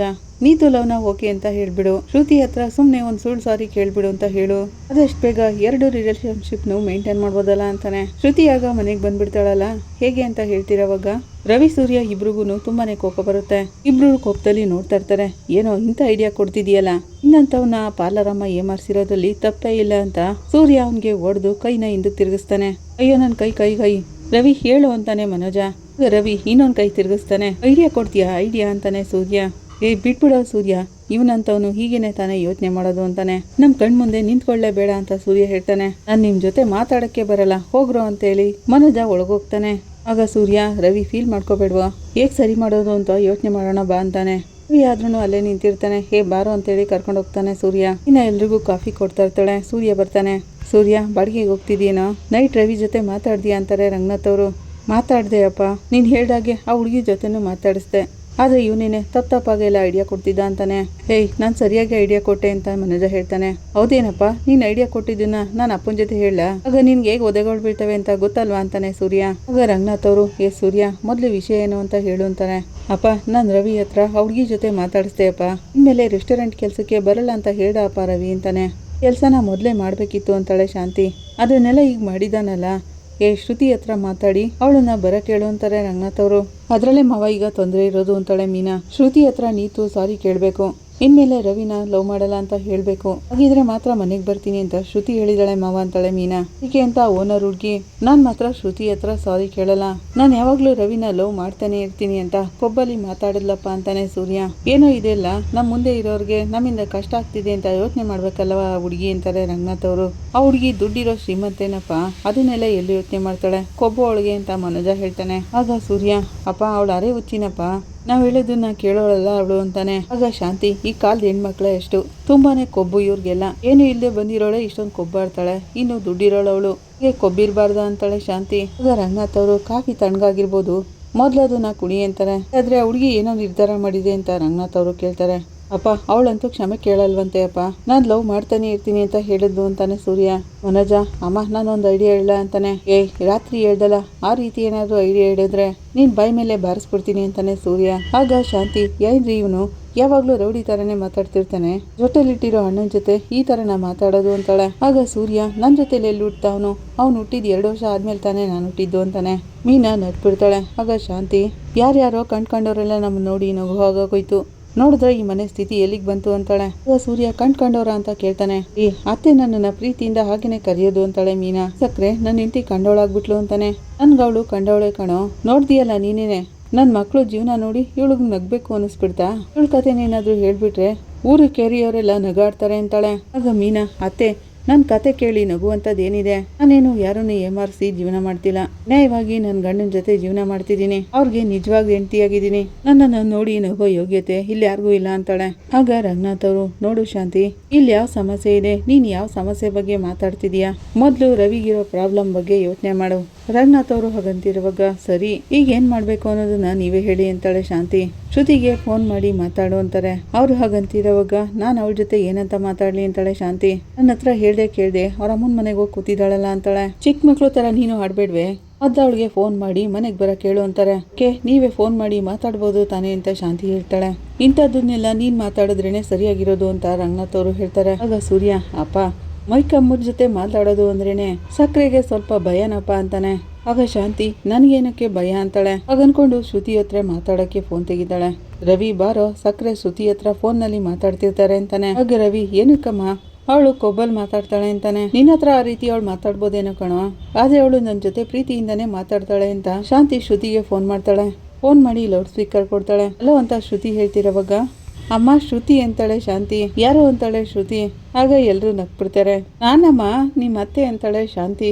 ಯಾವತ್ತೆ ಅಂತ ಶ್ರುತಿ ಕೇಳ್ತಾಳೆ. ಆಗ ಶಾಂತಿ, ಏನಮ್ಮ ಒಂದಿನನೂ ಆಗ್ಲಿಲ್ಲ ನಿನ್ ಮನೆಯಿಂದ ಹೋಗಿ, ಆಗ್ಲೇ ಮರ್ತ್ಬಿಟ್ಟಿಯ ಅಂತಾಳೆ. ನಾನ್ ಶಾಂತಿನಮ್ಮ ಅಂತಾಳೆ. ಓ ನೀವಾ, ನಾನು ಫೋನ್ ನೋಡ್ದೇನೆ ಅಟೆಂಡ್ ಮಾಡ್ಬಿಟ್ಟೆ, ಹೇಳಿ ಅತ್ತೆ ಅಂತಾಳೆ ಶ್ರುತಿ. ಹೇಗಮ್ಮ ಇದೀಯಾ ಅಂತ ಶಾಂತಿ ಕೇಳ್ತಿರೋವಾಗ, ನಾನು ಏನಕ್ಕೆ ಬಂದೆ ಅಂತ ನಿಮ್ಗೆ ಗೊತ್ತು, ನಾನೇನಿಲ್ಲಿ ಹ್ಯಾಪಿಯಾಗಿರೋಕ್ ಬಂದಿದ್ದೀನ ಅಂತಾಳೆ. ಆಗ ಶಾಂತಿ, ಅಯ್ಯೋ ನನ್ಗಿದ್ರ ಅವಶ್ಯಕತೆ ಇತ್ತಾ, ಹೋಗಿ ಇವಳ ಜೊತೆ ಮಾತಾಡ್ತಿದ್ದೀನಲ್ಲ ಅನ್ಕೋತಾಳೆ. ಇನ್ನು ಅದನ್ನೇ ನೆನಪು ಮಾಡ್ಕೊಂಡು, ನೀನ್ ಊಟ ತಿಂಡಿ ಬಿಟ್ಟು ಆರೋಗ್ಯನ ಹಾಳು ಮಾಡ್ಕೋಬೇಡಮ್ಮ ಅಂತಾಳೆ ಶಾಂತಿ. ಆಗ ಶ್ರುತಿ, ಅದೆಲ್ಲ ಏನೂ ಇಲ್ಲ ಅತ್ತೆ, ನಾನು ಈಗ ತಾನೇ ಬಿರಿಯಾನಿ ತಿಂದೆ ಅಂತಾಳೆ. ಸೂರ್ಯ ಮೀನಾ ಎಲ್ರು ಜೋರಾಗಿ ನಗ್ತಾ ಇರ್ತಾರೆ. ಶಾಂತಿ ಹಾ ಅಂದ್ಕೊಂಡು ಬಿರಿಯಾನಿನ ಅಂತಾಳೆ. ಊಟ ಮಾಡದೆ ಉಪವಾಸ ಇರೋದಕ್ಕೆ ನಾನೇನ್ ತಪ್ಪು ಮಾಡಿದ್ದೀನಿ ಅತ್ತೆ ಅಂತಾಳೆ ಶ್ರುತಿ. ಸರಿನಮ್ಮ, ನೀನ್ ಯಾವಾಗ ಮನೆಗ್ ಬರ್ತೀಯಾ ಅಂತಾಳೆ ಶಾಂತಿ. ಎಂತ ಮನೆಗ್ ಬರ್ಬೇಕು ಅಂತ ಶ್ರುತಿ ಕೇಳ್ತಾಳೆ. ಏನಮ್ಮ ಈ ತರ ಕೇಳ್ತಿದೀಯಲ್ಲ, ನಮ್ಮ ಮನೆಗ್ ಯಾವಾಗ ಬರ್ತೀಯಾ ಅಂತ ಕೇಳ್ತಿದ್ದೀನಿ ಅಂತಾಳೆ ಶಾಂತಿ. ನಾನ್ ಏನು ಕತ್ತೆ ಬರ್ಬೇಕು ಅಂತ ಶ್ರುತಿ ಕೇಳ್ತಾಳೆ. ಶಾಂತಿಗೆ ಸುಸ್ತಾಗೋಗುತ್ತೆ. ಇದ್ರು ಇದೇನೇ ಅಲ್ವೇನಮ್ಮ ನಿನಗ್ ಮನೆ, ನೀನೇನು ಬೇರೆ ಯೋಚನೆನೇ ಮಾಡ್ಬೇಡ ಅಮ್ಮ, ನೀನ್ ಮೊದ್ಲು ಅಲ್ಲಿಂದ ಬಂದ್ಬಿಡು, ರವಿ ಎಲ್ಲಾನು ನೋಡ್ಕೋತಾನೆ ಅಂತಾಳೆ ಶಾಂತಿ. ಏನು ನೋಡ್ಕೋತಾನ? ಏನ್ ನಾನು ನೋಡ್ಕೋತಾನ ಅವಳು ನೋಡ್ಕೋತಾನ ಅಂತಾಳೆ ಶ್ರುತಿ. ಆಗ ಶಾಂತಿ, ಏನಮ್ಮ ಈ ತರ ಎಲ್ಲ ಮಾತಾಡ್ತಿದೀಯಲ್ಲ, ಈಗ ಬಂದಿರೋ ಸಮಸ್ಯೆನ ರವಿ ನೋಡ್ಕೋತಾನೆ ಅಂತ ಹೇಳ್ದೆ ಅಂತಾಳೆ. ಸಮಸ್ಯೆನೇ ಅವನಿಂದನೇ ತಾನೇ ಎಲ್ಲ ನಡೀತಿರೋದು ಅಂತಾಳೆ ಶ್ರುತಿ. ಶಾಂತಿಗೆ ಇನ್ನೂ ತಲೆ ಕೆಟ್ಟೋಗುತ್ತೆ. ಆಗ ಶಾಂತಿ, ಏನಮ್ಮ ಹೀಗೆ ಕಡ್ಡಿ ತುಂಡಾಗಿ ಮಾತಾಡಿದ್ರೆ ಏನು ಅಂತ ಹೇಳೋದು? ಈಗ ನಿನ್ಗೊಂದು ಗೊತ್ತಾ, ರವಿ ಈಗ ನೀಟು ಹೋಟೆಲ್ಗೆ ಕೆಲ್ಸಕ್ಕೆ ಹೋಗ್ತಿಲ್ಲ ಅಂತಾಳೆ. ಆಗ ಶ್ರುತಿ, ಸರಿ ಈಗ ಅದಕ್ಕೆ ಅಂತಾಳೆ. ಹಾಗಾದ್ರೆ ನೀನ್ ಇಲ್ಲಿಗೆ ಬರ್ಬೋದಲ್ವೇನಮ್ಮ ಅಂತಾಳೆ ಶಾಂತಿ. ಶ್ರುತಿ, ಅತ್ತೆ ನೀವ್ ಹೇಳ್ತಿರೋದು ಸರಿಯಾಗಿ ಇದೆ, ಆದ್ರೆ ಆ ನೀತು ಇಲ್ಲಿ ಬಂದು ನನ್ನ ಹತ್ರ ಸಾರಿ ಕೇಳಬೇಕು. ರವಿ ಮೇಲೆ ನನ್ಗೆ ಯಾವ ಲವ್ ಇಲ್ಲ ಅಂತ ವಿಡಿಯೋ ಮಾಡಿ ಪೋಸ್ಟ್ ಮಾಡಬೇಕು, ಆಗ್ಲೇ ನಾನು ಮನೆಗೆ ಬರೋದು, ಅದುವರೆಗೂ ನಾನು ಆ ಮನೆಗೆ ಬರೋದೇ ಇಲ್ಲ ಅಂತಾಳೆ. ಆಗ ಶಾಂತಿ, ಏನಮ್ಮ ನೀನು ಅತ್ತೆ ಅಲ್ವಾ ಇದನ್ನೆಲ್ಲ ಹೇಳ್ತಿರೋದು, ನಿನ್ಗೆ ಅತ್ತೆ ಮೇಲೆ ಮರ್ಯಾದಿನೇ ಇಲ್ವಾ ಅಂತಾಳೆ. ಶ್ರುತಿ ಫೋನ್ನ ತಕ್ಷಣ ಕಟ್ ಮಾಡ್ಬಿಡ್ತಾಳೆ. ಆದ್ರೂ ಶಾಂತಿ ಶ್ರುತಿ ಅಮ್ಮ ಅಂತಿರ್ತಾಳೆ. ಅಮ್ಮ ಅಮ್ಮ ಅಂತ ಭುಜದ ಮೇಲೆ ಕೈ ಇಡ್ತಾನೆ. ಏಯ್ ಸುಮ್ನಿರೋ ಅಂತಾಳೆ ಶಾಂತಿ. ಅಮ್ಮ ಶ್ರುತಿ ಅಂತ ಹೇಳ್ತಿರ್ಬೇಕಾದ್ರೆ, ಅಮ್ಮ ಅವಳು ಫೋನ್ ಕಟ್ ಮಾಡಿ ತುಂಬಾ ಹೊತ್ತಾಯ್ತಮ್ಮ ಅಂತಾನೆ. ಆಗ ಎಲ್ಲರೂ ನಕ್ಬಿಡ್ತಾರೆ. ಅವಳೇನು ಕಟ್ ಮಾಡಿರಲ್ಲ, ಅದೇ ಕಟ್ ಆಗ್ಬಿಟ್ಟಿರುತ್ತೆ ಅಂತ ಶಾಂತಿ ಹೇಳ್ತಾಳೆ. ಹಾಗಾದ್ರೆ ಮತ್ತೆ ಕಾಲ್ ಮಾಡಮ್ಮ ಅಂತಾನೆ ಮನೋಜ. ಅದೆಲ್ಲ ಏನು ಬೇಡ ಅಂತಾಳೆ ಶಾಂತಿ. ಏನ್ರಿ ಈಗ ನಿಮ್ಗೆ ಸಂತೋಷ ಆಯ್ತಾ, ಇದಕ್ಕೆನ ನೀವು ನನ್ನನ್ನ ಮಾತಾಡು ಅಂತ ಹೇಳಿದ್ದು ಅಂತಾಳೆ. ಆಗ ರವಿ, ಅಮ್ಮ ನಾನು ಹೇಳಿಲ್ವಾ ನಿಮ್ಗೆ ಅವಳು ಕೊಬ್ಬಲ್ ಮಾತಾಡ್ತಾಳೆ ಅಂತ, ಇದಕ್ಕೇನೆ ಕಾಲ್ ಮಾಡ್ಬಿಡಿ ಅಂತ ಹೇಳಿದ್ದು ಅಂತಾನೆ. ಆಗ ರಂಗನಾಥ್ ಅವರು, ಅದಕ್ಕೆ ಅಂತ ಹಾಗೇನೆ ಬಿಟ್ಬಿಡೋದೇನೋ ಅಂತಾರೆ. ಅರ್ಥ ಆಯ್ತಪ್ಪ, ಆದ್ರೆ ನಾವ್ ಹೇಳಿದ್ರೆ ಅವಳು ಕೇಳ್ಬೇಕಲ್ಲ, ಅವಳು ಹೇಳಿದ್ದನ್ನೇ ಕೇಳ್ಬೇಕು ಅಂತ ಅವಳು ಅನ್ಕೊಂಡ್ಬಿಟ್ಟಿದ್ದಾಳೆ ಅಂತಾನೆ. ಆಗ ಮೀನಾ, ರವಿ ಶ್ರುತಿ ವಿಷಯದಲ್ಲಿ ಸ್ವಲ್ಪ ತಾಳ್ಮೆಯಿಂದಾನೇ ಇರ್ಬೇಕಾಗುತ್ತೆ, ಅವಳಿಗೆ ಕೋಪ ಬಂದ್ರೆ ಹೀಗೇನೆ ಮಾಡೋದಲ್ವಾ ಅಂತಾಳೆ. ಆಗ ಮನೋಜ, ರವಿ ನೀನ್ ತುಂಬಾ ಪಾಪ ಕಣ, ಅಮ್ಮನ ಜೊತೆನೆ ಹೀಗೆ ಮಾತಾಡ್ಬಿಟ್ಲಲ್ಲೋ, ನಿನ್ಗೆ ತುಂಬಾ ಮೋಸ ಆಗ್ತಿದೆ ಕಣೋ ಅಂತಿರುವಾಗ, ಲೈ ಕೆಲ ನೀನೇನೋ ಮಾಡ್ತೀಯಾ, ಹೋಗೋ ಇಲ್ಲಿಂದ ಅಂತಾನೆ ಸೂರ್ಯ. ಆಗ ಮೀನಾ, ಮವ ಇದಕ್ಕೊಂದು ದಾರಿ ಇದೆ, ನಾನು ಹೇಳ ಅಂತಾಳೆ. ಮವ ನಾನೀಗ ಹೊಸ್ದಾಗಿ ಹೂ ಅಂಗಡಿ ಓಪನ್ ಮಾಡಿದ್ದೀನಲ್ಲ, ಅಲ್ಲಿಗೆ ಶ್ರುತಿನ ಬರಕ್ಕೆ ಹೇಳ್ತೀನಿ, ಆಗಲ್ಲಿ ಎಲ್ಲರೂ ಸೇರಿ ಮಾತಾಡ್ಬೋದಲ್ವಾ ಅಂತಾಳೆ. ಇದು ಒಳ್ಳೆ ಐಡಿಯಾನೇ ಅಪ್ಪ, ಹಾಗೆ ಎಲ್ರು ಅಲ್ಲೇ ಇರ್ತೀವಿ, ಸೋಂಪಾಪುಡಿ ಮನೆಗ್ ಬರೋ ಹಾಗೆ ಎಲ್ರು ಸೇರಿ ಮಾತಾಡ್ಬೋದಲ್ವಾ ಅಂತಾನೆ. ಆಗ ರಂಗನಾಥ್ ಅವರು, ಸರಿ ಬಿಡಮ್ಮ ಮಾತಾಡ್ ನೋಡೋಣ ಅಂತಾರೆ. ಈ ಕಡೆ ರೋಹಿಣಿ ನಾಟಕ ಮಾಡ್ಕೊಂಡು ಮ್ಯಾನೇಜರ್ ಆಫೀಸಿಗೆ ಬರ್ತಾಳೆ. ಏನ್ ವಿಷಯನಮ್ಮ, ಏನಕ್ಕಾಗಿ ನನ್ನನ್ನು ನೋಡ್ಬೇಕು ಅಂತ ಬಂದಿದ್ದೀರಾ ಅಂತಾರೆ ಮ್ಯಾನೇಜರ್. ಸರ್ ನೀವು ನಮ್ಗೆ ಕೊಟ್ಟಿದ್ದ ಆರ್ಡರ್ನ ಕ್ಯಾನ್ಸಲ್ ಮಾಡಿದೀರಾ, ಅದಕ್ಕೆ ರೀಸನ್ ನನ್ನ ಹಸ್ಬೆಂಡ್ ಆಟಿಟ್ಯೂಡ್ ಅಂತ ನನಗೆ ಗೊತ್ತಿದೆ ಅಂತಾಳೆ. ಗೊತ್ತಿದ್ರೆ ಅದಕ್ಕೇನಮ್ಮ ಈಗ ಅಂತ ಮ್ಯಾನೇಜರ್ ಹೇಳ್ತಾರೆ. ಸರ್ ಈ ಆರ್ಡರ್ ಕ್ಯಾನ್ಸಲ್ ಆಗಿದ್ದಕ್ಕೆ ಅವರು ನನ್ನ ಮನೆಯಿಂದಾನೇ ಆಚೆ ಹಾಕ್ಬಿಟ್ಟಿದ್ದಾರೆ ಅಂತಾಳೆ. ನಿನ್ನಕ್ಕಮ್ಮ ಮನೆಯಿಂದ ಆಚೆ ಹಾಕಿದ್ರು ಅಂತ ಮ್ಯಾನೇಜರ್ ಕೇಳ್ತಾರೆ. ನಾನೇ ಸರ್ ಮೇಡಮ್ ಹತ್ರ ಮಾತಾಡಿ ಆ ಆರ್ಡರ್ನ ತಗೊಂಡೋಗಿದೆ, ಅದನ್ನ ನಂಬಿ ಅವರು ತುಂಬಾನೇ ಸಾಲ ಮಾಡ್ಕೊಂಡಿದ್ದಾರೆ, ಇದೆಲ್ಲದಕ್ಕೂ ನಾನೇ ಕಾರಣ ಅಂತ ನನ್ನ ವಿರುದ್ಧ ಆರ್ಗ್ಯುಮೆಂಟ್ ಮಾಡ್ತಿದ್ದಾರೆ, ಅದಕ್ಕೆ ಅಂತ ನನ್ನನ್ನು ಮನೆ ಬಿಟ್ಟೆ ಆಚೆ ಹಾಕ್ಬಿಟ್ರು ಅಂತಾಳೆ. ಈಗ ಡೈವರ್ಸ್ವರೆಗೂ ಬಂದಿದ್ದಾರೆ ಸರ್, ಅವ್ರಿಗೆ ಬಿಸ್ನೆಸ್ಸೇ ಮುಖ್ಯ, ನನ್ನನ್ನು ಅವ್ರ ವೈಫ್ ಅಂತಾನೂ ನೋಡ್ತಿಲ್ಲ ಅಂತಾಳೆ. ಆಗ ಮ್ಯಾನೇಜರ್, ಏನಮ್ಮ ಹೇಳ್ತಿದ್ದೀರಾ, ಇಂಥ ವಿಷಯಕ್ಕೆಲ್ಲ ಡಿವೋರ್ಸ್ವರೆಗೂ ಹೋಗ್ತಾರಾ ಅಂತಾರೆ. ಸರ್ ಅವ್ರಿಗೆ ನನ್ನ ಮೇಲೆ ಅಂತ ಕೋಪ ಇದೆ ಸರ್, ಈ ಆರ್ಡರ್ನ ಮೇಡಮ್ ಜೊತೆ ಮಾತಾಡಿ ನಾನೇ ತಗೊಂಡೋಗಿದೆ, ಈಗ ಈ ಆರ್ಡರ್ ಕ್ಯಾನ್ಸಲ್ ಆಗ್ಬಿಡ್ತಲ್ಲ, ಇದರಿಂದ ಮನೆಯಲ್ಲಿ ತುಂಬಾನೇ ದೊಡ್ಡ ಸಮಸ್ಯೆ ಆಗ್ಬಿಡ್ತು, ಅದರಿಂದನೇ ನನ್ನನ್ನು ಮನೆ ಬಿಟ್ಟು ಓಡಿಸ್ಬಿಟ್ರು, ಮನೆಯಲ್ಲಿ ನನಗೆ ಯಾರು ಸಪೋರ್ಟ್ ಮಾಡೋರಿಲ್ಲ ಸರ್, ಈಗಿನ ಕಾಲದಲ್ಲಿ ದುಡ್ಡೇ ಸರ್ ಎಲ್ಲದಕ್ಕೂ ಮುಖ್ಯ ಅಂತಾಳೆ. ಸರ್ ಎಲ್ಲಾನು ತೀರ್ಮಾನ ಮಾಡೋದು ಅಂತಾಳೆ. ಸರಿನಮ್ಮ ಈಗ ನಾನು ಏನು ತೀರ್ಮಾನ ತಗೋಬೇಕು ಅಂತಾರೆ ಮ್ಯಾನೇಜರ್. ಸರ್ ಆ ಆರ್ಡ್ರನ್ನ ಮತ್ತೆ ನನ್ನ ಹಸ್ಬೆಂಡ್ ಕೊಟ್ರೆ ನನ್ನ ಮೇಲಿರೋ ಕೋಪನೂ ಹೋಗುತ್ತೆ ಸರ್ ಅಂತಾಳೆ. ನನ್ನ ಹಸ್ಬೆಂಡ್ ನಿಮ್ಮ ಹತ್ರ ಹಾಗೆಯೇ ನಡ್ಕೊಂಡಿದ್ದಕ್ಕೆ ನಾನು ನಿಮ್ಮ ಹತ್ರ ಸಾರಿ ಕೇಳ್ತೀನಿ ಅಂತಾಳೆ. ಆಗ ಮ್ಯಾನೇಜರ್, ಈ ಆರ್ಡ್ರನ್ನ ನಾನು ಈಗಾಗಲೇ ಮ್ಯಾನುಫ್ಯಾಕ್ಚರಿಂಗ್ ಕಂಪ್ನಿಗೆ ಕೊಡೋಕ್ಕೆ ಅಂತ ಮಾತಾಡಿದ್ದೀನಿ, ದಿಢೀರಂತ ಹೀಗೆ ಬಂದು ಹೇಳ್ಬಿಟ್ರೆ ನಾನು ಏನು ಮಾಡಲಿ, ಅವ್ರು ಹಾಗಂತಿರೋವಾಗ ಪ್ಲೀಸ್ ಸರ್ ನನ್ನ ಜೀವನನೇ ನಿಮ್ಮ ಕೈಲಿದೆ ಸರ್, ಈ ಆರ್ಡ್ರನ್ನ ನಮ್ಗೆ ಕೊಟ್ರೆ ನನ್ನ ಜೀವನನೇ ನೀವು ಕಾಪಾಡ್ದಾಗೆ ಸರ್, ಹಾಗಂತ ನಾಟಕ ಮಾಡ್ಕೊಂಡು ಕೈ ಮುಗಿತಾಳೆ ರೋಹಿಣಿ. ಆಗ ಮ್ಯಾನೇಜರ್, ಅಳ್ಬೇಡಮ್ಮ, ನಾನು ಈಗ ತಕ್ಷಣ ಯಾವ ನಿರ್ಧಾರನೂ ತಗೊಳಕ್ಕಾಗಲ್ಲ, ನಾನು ನಿನಗೆ ಫೋನ್ ಮಾಡ್ತೀನಿ, ಬನ್ನಿ ನನ್ನಿಂದ ಏನು ಮಾಡೋಕ್ಕಾಗುತ್ತೋ ಅದನ್ನು ಮಾಡ್ತೀನಿ ಅಂತಾರೆ. ಆಗ ರೋಹಿಣಿ, ತುಂಬ ಥ್ಯಾಂಕ್ಸ್ ಸರ್, ನಿಮ್ಮನ್ನು ನಂಬಿ ನಾನು ಹೋಗ್ತಿದ್ದೀನಿ, ಥ್ಯಾಂಕ್ ಯು ಸರ್ ಅಂದ್ಕೊಂಡು ಅಲ್ಲಿಂದ ಎದ್ದೋಗ್ತಾಳೆ. ಈ ಕಡೆ ಕಸ್ತೂರಿಯವರು ಕತೆ ಹೇಳ್ತಾ ಇರ್ತಾರೆ. ಅವರು ಏಂಜಲ್ ಡ್ರೆಸ್ ಹಾಕಿರ್ತಾರೆ. ಟೇಕ್ ಓಕೆ, ತುಂಬಾನೇ ಕ್ಯೂಟಾಗಿ ಹೇಳಿದ್ರಿ, ಈ ಏಂಜಲ್ ಡ್ರೆಸ್ಸಲ್ಲಿ ನೀವು ತುಂಬಾನೇ ಚೆನ್ನಾಗಿ ಕಾಣ್ತಿದ್ದೀರಾ, ನಿಜವಾದ ಏಂಜಲೇ ಬಂದಾಗಿದೆ ಅಂತಾರೆ ಕಾಶಿನಾಥ್ ಅವರೇ. ಸುಮ್ಮನೆ ಏನೇನೋ ಹೇಳ್ಬೇಡಿ ಅಂತ ಕಸ್ತೂರಿ ಹೇಳ್ತಾರೆ. ನಿಜವಾಗ್ಲೂ ಹೇಳ್ತಿದ್ದೀನಿ, ಇಷ್ಟು ದಿನ ನಾನು ಏನಾದರೂ ಹೀಗೆ ಹೇಳಿದ್ನಾ, ನನಗೊಂದು ಚಿಕ್ಕ ಆಸೆ, ಆ ಚಿಕ್ಕ ಆಸೆನ ಏಂಜಲ್ ನೆರವೇರಿಸ್ಕೊಡ್ತಾರ ಅಂತಾರೆ. ಅಂಥದ್ದೇನು ಆಸೆ ಇದೆ ನಿಮ್ಗೆ ಅಂತ ಕಸ್ತೂರಿ ಕೇಳ್ತಾರೆ. ಏಂಜಲ್ ಜೊತೆ ಒಂದ್ಸರಿ ಡ್ಯಾನ್ಸ್ ಮಾಡಬೇಕು ಅಂತಾರೆ. ಆದರೆ ಹೋಗಿ ಕಾಶಿನಾಥ್ ಅವರೇ, ಡ್ಯಾನ್ಸ್ ಆಡೋ ವಯಸ್ಸು ಇದು ಅಂತ ಕಸ್ತೂರಿ ಹೇಳ್ತಾರೆ. ಡ್ಯಾನ್ಸ್ ಮಾಡೋಕ್ಕೆ ವಯಸ್ಸು ಏನಕ್ಕೆ ಕಸ್ತೂರಿ ಅವರೇ, ಡ್ಯಾನ್ಸ್ ಮಾಡೋ ಮನ್ಸಿದ್ರೆ ಸಾಕು ಅಂತ ಕಾಶಿನಾಥ್ ಹೇಳ್ತಾರೆ. ಅವರು ಈ ಮ್ಯೂಸಿಕ್ ಹಾಕೊಂಡು ಡ್ಯಾನ್ಸ್ ಮಾಡ್ತಿರೋವಾಗ ಶಾಂತಿ ಮತ್ತೆ ವಿಶಾಲಮ್ಮ ಅಲ್ಲಿಗೆ ಬರ್ತಾರೆ. ಅಯ್ಯೋ ದೇವ್ರೆ, ಏನ್ ನಡೀತಿದೆ ಇಲ್ಲಿ ಅಂತ ಶಾಂತಿ ಕೇಳ್ತಾಳೆ. ಬಾ ಶಾಂತಿ, ನೀನು ಡ್ಯಾನ್ಸ್ ಮಾಡು ಅಂತಾರೆ ಕಸ್ತೂರಿ. ಇಬ್ರು ಸೇರ್ಕೊಂಡು ಏನ್ ಮಾಡ್ತಿದ್ದೀರಾ ಇಲ್ಲಿ ಅಂತ ಶಾಂತಿ ಕೇಳ್ತಾಳೆ. ನೋಡಿದ್ರೇನೆ ಗೊತ್ತಾಗ್ತಿಲ್ವಾ ಶಾಂತಿ, ನಾವಿಬ್ರು ಡ್ಯಾನ್ಸ್ ಮಾಡ್ತಿದೀವಿ ಅಂತಾರೆ ಕಸ್ತೂರಿ. ಅದನ್ನ ನೋಡ್ತಿದ್ರೇನೆ ಗೊತ್ತಾಗ್ತಿದೆ ಕಸ್ತೂರಿ, ಇಬ್ರನ್ನ ಹೀಗೆ ಬಿಟ್ರೆ ಕಚೇರಿನೇ ನಡೆಸ್ಬಿಡ್ತೀರಾ ಅಂತಾರೆ ವಿಶಾಲು. ನೀವು ಮಾತಾಡ್ತಾರಿ, ನಾನು ವಿಡಿಯೋ ಅಪ್ಲೋಡ್ ಮಾಡ್ತೀನಿ ಅಂತ ಕಾಶಿನಾಥ್ ಹೋಗ್ತಾರೆ. ಆಗ ಶಾಂತಿ, ಏನ್ ಕಸ್ತೂರಿ ತುಂಬಾನೇ ಆಟ ಆಡ್ತಿದ್ದೀರಾ ಅಂತಾಳೆ. ಆಗ ಕಸ್ತೂರಿ ಅವರು, ಜೀವನದಲ್ಲಿ ತುಂಬಾ ದಿನ ಆದ್ಮೇಲೆ ಎಲ್ಲಾ ಚಿಂತೆನೂ ಮರ್ತ್ಬಿಟ್ಟಿದ್ದೀನಿ, ತುಂಬಾನೇ ಖುಷಿಯಾಗಿದ್ದೀನಿ. ಈಗೇನು ಈ ಡ್ರೆಸ್ ಹಾಕಿರೋದಕ್ಕೂ ತಪ್ಪು ಅಂತ ಹೇಳ್ತಿದೀಯಾ ಅಂತಾರೆ. ನಾನ್ ನಿನ್ಗೆ ಏನು ಹೇಳೋಕ್ಕೂ ಬರಲ್ಲ, ನಾನು ಹೇಳಿದ್ರೆ ಕೇಳೋಳು ಅಲ್ಲ ನೀನು. ನಿನ್ಗಾದ್ರೆ ಯಾವ ಚಿಂತೆನೂ ಇಲ್ಲದೆ ಸಂತೋಷವಾಗಿದೀಯಾ, ನನ್ಗಂತೂ ಯಾವ ನೆಮ್ಮದಿನೂ ಇಲ್ಲ ಅಂತಾಳೆ ಶಾಂತಿ. ಅಂತದೇನ್ ಚಿಂತೆ ನಿನ್ಗೆ ಅಂತ ಕಸ್ತೂರಿ ಕೇಳ್ತಿರೋವಾಗ, ಏಂಜಲ್ ಕೇಳ್ತಿದಾರಲ್ಲ ಟೀಚರ್ ಹೇಳಿ ಅಂತಾಳೆ ವಿಶಾಲು. ಏನ್ ಕಿಂಡಲ್ ಮಾಡ್ತಿದ್ದೀರಾ ವಿಶಾಲು, ಇಲ್ಲಿ ಕೇಳು ಶಾಂತಿ, ಸಂತೋಷನೋ ದುಃಖನೋ ಅದೆಲ್ಲ ನಮ್ಮೊಳಗೆ ಇರುತ್ತೆ. ನಮ್ ಸುತ್ತಮುತ್ತ ಇರೋರು ಚೆನ್ನಾಗಿರ್ಲಿ ಅಂತ ನಾವು ಅನ್ಕೊಂಡ್ರೆ ನಾವು ಚೆನ್ನಾಗೇ ಇರ್ತೀವಿ ಅಂತಾರೆ ಕಸ್ತೂರಿ. ಅಂದ್ರೆ ಏನೇ, ನಾನೇನು ನನ್ನ ಸುತ್ತಮುತ್ತ ಇರೋರೆಲ್ಲ ನಾಶ ಆಗ್ಲಿ ಅಂತ ಅನ್ಕೋತಿದೀನ ಅಂತಾಳೆ ಶಾಂತಿ. ಹಾಗಂತಿರುವಾಗ, ನಾನು ಇರೋದನ್ನೇ ಹೇಳ್ತಿರೋದು ಶಾಂತಿ. ತುಂಬಾ ಜನಗಳಿಗೆ ವಯಸ್ಸಾದ್ಮೇಲೆ ನೆಮ್ಮದಿನೇ ಇರೋಲ್ಲ. ಅದಕ್ಕೆ ಕಾರಣ ಏನು ಗೊತ್ತಾ, ಅವರು ಚಿಕ್ಕ ವಯಸ್ಸಿಂದನೂ ಯಾರನ್ನು ಒಪ್ಕೊಂಡಿರಲ್ಲ ಅಂತಾರೆ. ಆಗ ವಿಶಾಲು, ಕಸ್ತೂರಿ ಅವರೇ, ನೀವೇನು ಚಿಕ್ಕ ಮಕ್ಳು ಕತೆ ಹೇಳ್ದಾಗೆ ಟೀಚರ್ಗೂ ಕತೆ ಹೇಳ್ತಿದ್ದೀರಲ್ಲ ಅಂತಾಳೆ. ಪಾಪ ಅವ್ರೇನೋ ಕಷ್ಟದಲ್ಲಿದ್ದಾರೆ ಅಂತಿರುವಾಗ ನಾನೇ ಅದನ್ನೇ ಅಲ್ವಾ ಕೇಳ್ತಿರೋದು ಅಂತಾರೆ ಕಸ್ತೂರಿ. ಹೇಳು ಶಾಂತಿ, ಏನ್ ನಿನ್ ಸಮಸ್ಯೆ? ರೋಹಿಣಿ ಬಗ್ಗೆ ತಾನೇ ಅಂತಾರೆ ಕಸ್ತೂರಿ. ಅದೆಲ್ಲ ಇದ್ದಿದ್ದೇ ಬಿಡು, ನಮ್ ಕುಟುಂಬ ಇನ್ನೂ ಅದರಿಂದ ಹೊರಗೆ ಬಂದೇ ಇಲ್ಲ. ಅದಲ್ದೇನೆ ಈಗ ಶ್ರುತಿ ಪ್ರಾಬ್ಲಮ್ ಬೇರೆ ಹೊಸ್ದಾಗಿ ಬಂದಿದೆ ಅಂತಾಳೆ. ಏನು, ನಿಮ್ ಕೊನೆ ಸೊಸೆನಾ? ಹುಡುಗಿ ತುಂಬಾ ಒಳ್ಳೆಯವಳಲ್ವಾ ಟೀಚರ್ ಅಂತಾರೆ ವಿಶಾಲು. ಅವಳೇನ್ ಮಾಡೋದು, ನಿಮ್ಗಳ ಜೊತೆ ಹೇಳ್ದೇನೆ ಏನಾದ್ರೂ ಮುಚ್ಚಿಟ್ಟು ಏಮರ್ಸಿದ್ದಾಳ ಅಂತಾರೆ. ಅವಳೇನು ಮುಚ್ಚಿಟ್ಟಿಲ್ಲ, ಅವಳು ಏನೇ ಇದ್ರು ಎದುರು ಬದ್ರಾಗೆ ಮಾತಾಡ್ಬಿಡ್ತಾಳೆ. ಶಾಂತಿ ಹಾಗಂತಿರುವಾಗ, ಹಾಗಾದ್ರೆ ಬೇರೆ ಏನ್ ಸಮಸ್ಯೆ ಶಾಂತಿ ಅಂತಾಳೆ ಕಸ್ತೂರಿ. ರವಿ ಕೆಲಸ ಮಾಡ್ತಿದ್ನಲ್ಲ ಆ ಹೋಟೆಲ್ ಓನರ್ ಇದ್ದಾಳಲ್ಲ ಆ ನೀತು, ಅವಳು ರವಿನ ಲವ್ ಮಾಡ್ತಿದ್ದೀನಿ ಅಂತ ಹೇಳ್ತಿದ್ದಾಳೆ ಅಂತಾರೆ. ಅಯ್ಯೋ ಪಾಪಿ, ಏನಿದು, ಈಗಾಗ್ಲೇ ಮದ್ವೆ ಆಗಿರೋರ್ನ ಇವಳಿಗೆ ಲವ್ ಮಾಡ್ತಾಳೆ, ಇದೆಲ್ಲ ತುಂಬಾ ತಪ್ಪಲ್ವಾ ಅಂತ ಕಸ್ತೂರಿ ಹೇಳ್ತಾರೆ. ನೀನ್ ಹೇಳ್ತಿದೀಯಾ ಅಂತ ಶಾಂತಿ ಅನ್ಕೋತಾಳೆ. ಏನಂದೆ ಅಂತ ಕಸ್ತೂರಿ ಹೇಳ್ತಿರೋವಾಗ, ತಪ್ಪೇನೆ, ಅದೆಲ್ಲ ಹುಡ್ಗಿಗೆ ಅರ್ಥ ಆಗ್ತಿಲ್ವೇ, ಹುಚ್ಚಿ ತರ ನನ್ ಮಗನ ಲವ್ ಮಾಡ್ತಿದ್ದೀನಿ ಅಂತ ನೆಟ್ಟಲ್ಲೆಲ್ಲ ಪೋಸ್ಟ್ ಮಾಡಿದಾಳೆ ಅಂತಾರೆ.